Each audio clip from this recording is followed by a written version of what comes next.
Howdy, howdy. Hey, brother. So I am in restaurant tech. Okay. And I was doing some email outreach this week to some prospects that I was having a hard time getting on the phone. Just to try to get some meetings booked. And I did the email essentially like, this is how we're connected. I would love to run some ideas through you, keeping it super short and simple. I did get one response from a prospect that just said, no thanks, we're too small for open table. I'm kind of stuck on what would be the next step.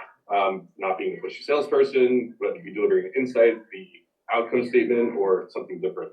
Yeah, so especially you've got an advantage here being at Open Table. All right, no disrespect to anybody that competes with Cal. They've got the heavyweight championship belt of the world in their space. They're the 9,000-pound gorilla. If Cal leads with, or they perceive that Cal's leading with, I'm going to sell you Open Table, they're going to automatically assume I can't afford that. I already looked at it. We're too small. All of that stuff he's getting. So let's make the title of your emails your name and your phone number. And then in there, hey, I wanted to reach out to you personally. I run, don't get yourself fired, but just come right up on the line here, Cal. You're not saying you're the CEO of Open Table, but let's have you sound like it. I run all of our operations with our restaurateurs in whatever your territory is, right? Iowa, Sacramento, California. I think you know Boca. Boca. I was there. Oh my gosh, you could call me about an Open Table problem I had. I'm not getting into it. It wasn't you guys. It was one of your partners. We're not getting into that. Yeah. So I manage all the operations for Open Table here in Boca with the restaurants. There's something going on that's affecting every restaurant group, not only in Boca, but South Florida. I just wanted to make sure you were aware of it. I'm on my mobile, right? It's not, I'm trying to sell you Open Table. It's load balancing and the fact that we now have seasons that are different than we used to have. And restaurants thought they could, whatever that you got to sit down and come up with that insight, right? But what we don't want it to feel like is, hey, I want to talk to you about Open Table. And you have plenty of insights that could help them, whether they dealt with Open Table or not. Ideally, the insight should be something that you guys can solve for them very easy. And if they solved it on their own, it'd be very, they could do it.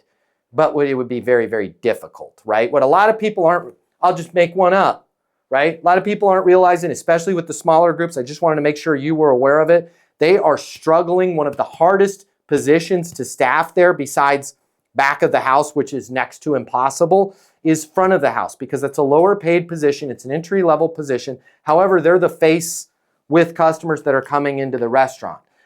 They get stressed out. Customers, especially in South Florida now, because a lot of them are East Coast, are very bang, bang, bang. I want my table. I want it right now.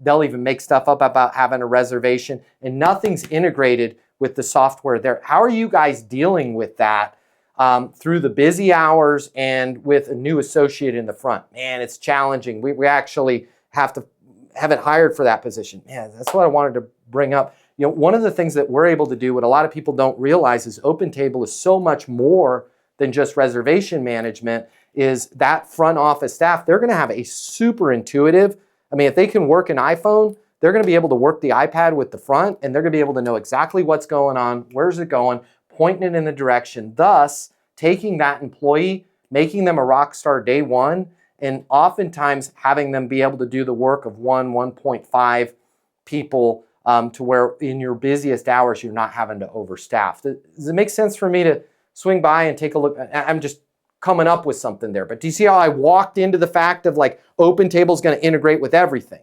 Now that's somebody that was too small for Open Table might be like, man, I think I'm too small for Open Table, but if I could get an integrated app and I could feel very comfortable about hiring a 19-year-old kid to greet my customers and not have them screw things up, there could be some lift here. Now you should have some optimization around that, so when the conversation starts, you're asking questions like, hey, just out of curiosity, with Antonio's Pizza here, what did you guys do last year in terms of top line revenue? Where do you want to be? Right? Oh, we won the Boca Best Award. We're pretty excited about that. We're at 9 million right now. We'd like to get to 15 and open a second location, right? Now you're having a much better conversation with them.